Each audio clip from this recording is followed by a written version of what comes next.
So hello and welcome to a film Mixologist, the place on the internet thingy where we keep working through the issues and face the consequences of our own decisions. Case in point, this Weber DCOE 48 pair. And so in this episode, what we're going to do is we're going to start working through all of the details that were wrong in this set of carbs. And what I need to do is I need to make certain decisions about kind of future direction of the project, but I will show you at all points kind of I'll try to show you as much as I can what I'm doing. So the first one is I don't know if you noticed in previous videos that I didn't take out the chokes. So what I had to do now is, obviously you can see there is a choke inside there, kind of halfway down. So what I do is I take actually a Holley 750 throttle plate that fits in quite well there. So you just go like this and you let it fall. There we go. And now you get like a big hammer, but obviously you're using it with the wooden bit, because there we go. And there you go, a bit of violence, and with the added bonus that if it falls on the floor, you get it separated there. So actually this technique kind of works, so I'm going to use it for the other. And now what I'm going to do is I'm going to start kind of setting the throttles and doing a discussion about kind of the throttle shafts and what we're going to do about them. Okay, so now what we need to do is drill out this bolt that remained in there. I tried heating it and attacking it with a vice grip, but didn't work, so the bolt is still there. So now what I'm going to do is I'm going to drill and tap it so that I can rescue this, and it's ready to accept the new cover kind of thing.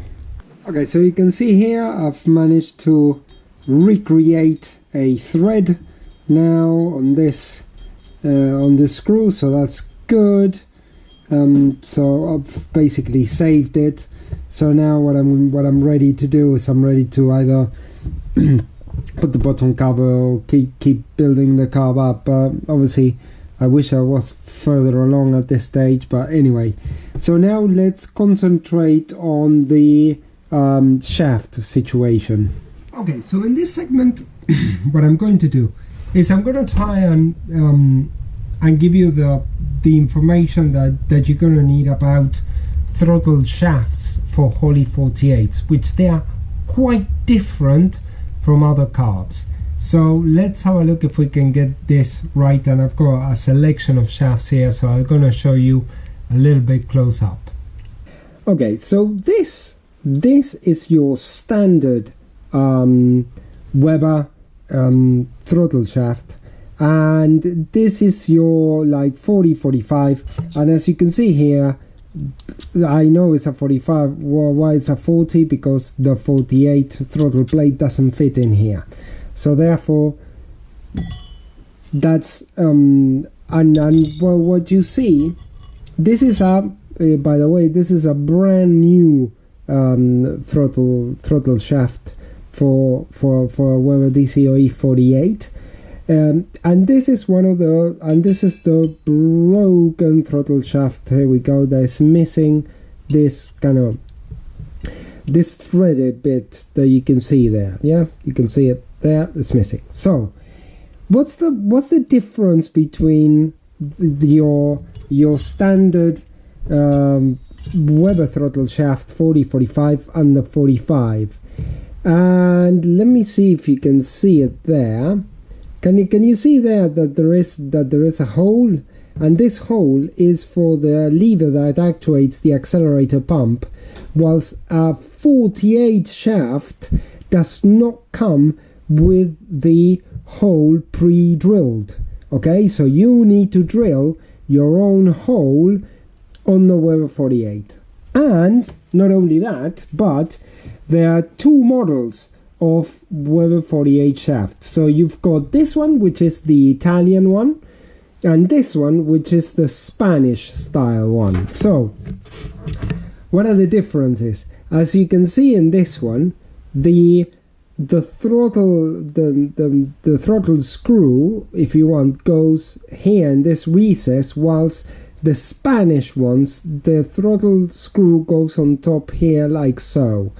So therefore, what I'm gonna have to do here is I'm gonna convert this one, the Spanish one, to an Italian style one. I mean, you can do this, but you cannot do it the other way around. Because what I'm going to do is I'm going to make a chamfer here with a drill here, here and here to recreate this exact same shape that I've got here. So now what I need to do is, first of all, we're gonna do this, we're gonna set this hole, and I'm gonna show you how that's done. Okay, so now we are coming to the really crucial bit of this build for this new shaft. So as you can see, I've got only one throttle plate. I have got the accelerator pump arm there, and I have got the accelerator pump here. Yeah, now what I need to do now, obviously make sure that this is located in a central position, the lever arm here. Let me show you.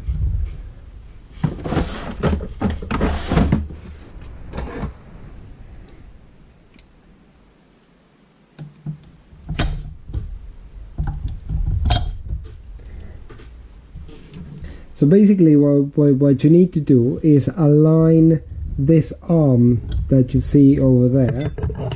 Let me point to it. This arm with the center of this rod here, because this is the rod that goes like so on the accelerator pump. So if we can align those two, then the only other task that we need to do to mark it is to recreate the height. Remember in the previous episode what I did is that when I took these carbs apart, basically I measured the height of the accelerator pump like here, and that is what is going to allow me to ensure that both carbs have exactly the same height, exactly the same accelerator pump, which is something that you need for this sort of application. So how do you do it? I put my measuring, you put your measuring device here, it doesn't have to be a caliper, whatever you measured it with, and then making sure that the throttle plates are closed.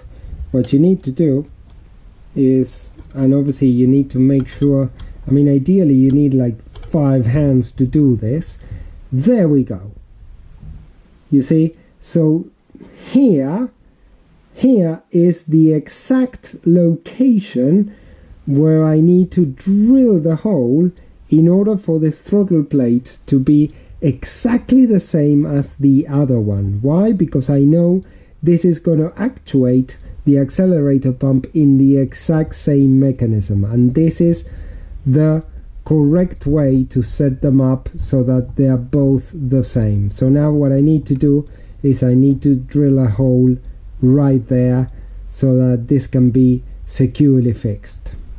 Okay, so it is a few days later, and unfortunately I would have liked to have made a lot more progress by this stage, but alas, it wasn't to be. I have done a few bits and bobs of some jobs that I had to do anyway, so I'm going to show you kind of what they are, but I'm also going to show you now a bit closer what's the challenge that I'm having and what's going to be what I need to do in the, it's going to be probably the next video now. What do I need, what's the problems that I'm having. Okay, so let's start first with the bits that I've already done. So as you can see, started working on the lids, and so I put the fuel filter inside here, and this I'm waiting on the needle valve, which I need some very specific size for that. 250 needle valves. I had 200s, so these are the old ones. I always change needle and seat valves, so I'm waiting on that. And then, as you can see here, I've done a bit of I've started on some things. So these are the accelerator pump circuit, part of it anyway. So I put the bearing ball and the weight and this screws that they're very small and can always get lost. And the pump discharge valve. See if you see it inside there. I'm pointing to it. There we go. So those are the things that are done. Now I'm going to show you what I'm kind of struggling with a little bit, and what do I need to do in order to get this done. So number one is, in the previous segment I've showed you that how to convert a Spanish shaft into an Italian one, but I've decided after a little bit of consideration that I'm going to use this shaft. So the original Italian shaft that I had in the carb, I didn't kind of drill the Spanish one that I have, new one, so it's still new, still okay, still part of my spare part. But what I'm going to do is, if you see here, I'm going to reuse this shaft. Why? Because what I'm going to do with this shaft is I'm going to put this, which is essentially like a throttle stop, and what I'm going to do is I am going to be able to cut this shaft a little bit more, so as to be able to install this like so it becomes like a throttle stop here. And this is going to work, because I'll be able to kind of weld it on and seal this shaft, because the most important thing really is to be able to seal the shaft and then put a positive throttle stop here, because this is where I'm going to put the main arm for actuating the throttle. So that's this one. And now the other thing that I need to do is, let me see if I can show you, because this is very detailed. Okay, so I don't know if you can see there.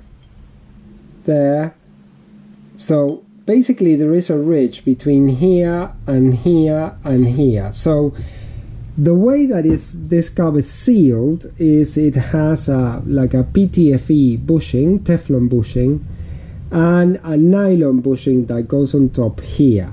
Yeah. So what I want to do, what I've ordered is I've ordered a couple new of these. So what I need to do in the next episode really is get these new, and I'm gonna have to make and cut a couple of Teflon bushings. So that's gonna be a job for the next episode, because at the moment we are kind of running out of time with this episode. So I want to say thank you very much for watching this episode. Unfortunately, I wish I was kind of further along on this build, but parts availability and other things, it's just a little bit difficult nowadays to get stuff very quickly. But we are making progress. I don't want to do I want to do these carbs absolutely right. I don't want to do them fast. I believe that's very important for the people that are going to be buying these carbs and using these carbs. I think they need to be absolutely bang on, and that's how I want to get them.